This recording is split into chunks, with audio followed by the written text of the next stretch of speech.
Leo bana, nimekuja na kitu kingine tena. Kitu kingine ni hichi.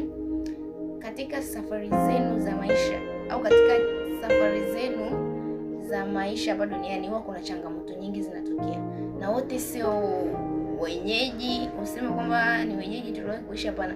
Wote tunakutana na changamoto, wote tunakutana na matatizo, wote tunakutana na vitu mbalimbali. Lakini sasa nataka niseme hivi, katika changamoto zako unazokutana nazo au changamoto unayokutana nayo, jaribu kutatua hiyo changamoto. Sawa? Yaani pale unapokutana na tatizo kwamba hili ni tatizo limenikuta, tuseme hili ndo tatizo limenikuta. Kwa hiyo sasa natakiwa nidili na hili tatizo.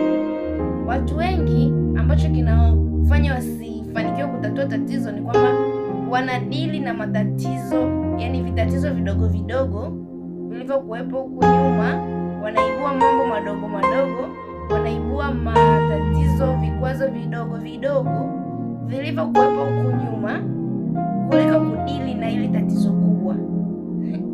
Najua hujanielewa. Nasema hivi, kuna watu wanapopata tatizo hawadili na hilo tatizo, wanadili na yani vitatizo vidogo vidogo vilivyokuwaga huko nyuma vya siku nyingi, vya muda mrefu, yani vitatizo vidogo vidogo. Wanasahau kwamba kuna tatizo hili wanatakiwa walitatue.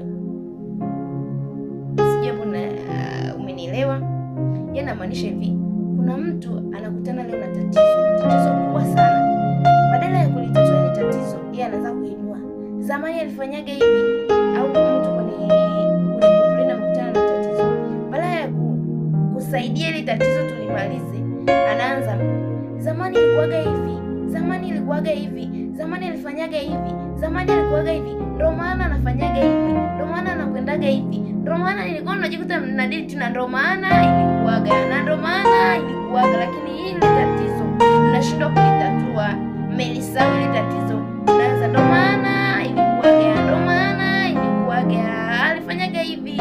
Unarudisha kumbukumbu za zamani ambazo mlishazisamea, unarudisha mambo ya zamani ambayo mlishayatatua, unarudisha ili unaunganisha stori za zamani ambazo hazina msingi, unasahau kutatua hili tatizo.